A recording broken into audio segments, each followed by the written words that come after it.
حفاظ کرام سے بھی کہوں گا کہ زیادہ عوامی دباؤ قبول نہ کریں کہ آپ جلدی سے ہم کو فارغ کر دیجئے اور جلدی سے باہر نکلنے کا موقع دیجئے۔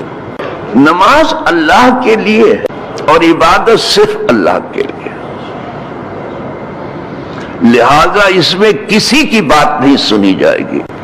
11 مہینے ہم ٹھیک سے نماز پڑھتے ہیں اور رمضان کیا آیا، یعلمون و تعلمون شروع کر دیا، پتہ ہی نہیں چل رہا ابھی جی کیا پڑھ رہے ہیں۔ یہ میرا درد اپنا ہی نہیں ہے،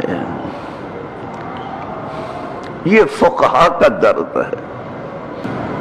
صدر الشریعہ رحمت اللہ تعالی، اللہ ان پر رحمت کر رہے ہیں، بہار شریعت میں لکھا ہے کہ فقیر نے 2-3 سال سے تراویح پڑھنا چھوڑ دیا ہے، اس لیے کہ یہاں کے حفاظ نے صرف یعلمون تعلم سنانا شروع کر دیا، کچھ پڑھتے ہی۔ تو ہم لوگ یعلمون و تعلمون سننے کے لیے پیچھے کھڑے ہیں۔ آپ کو بتا دو، قرآن کو جس نے سوار کر کے پڑھا نجات ہو گئی، نجات اس کی ہو گئی۔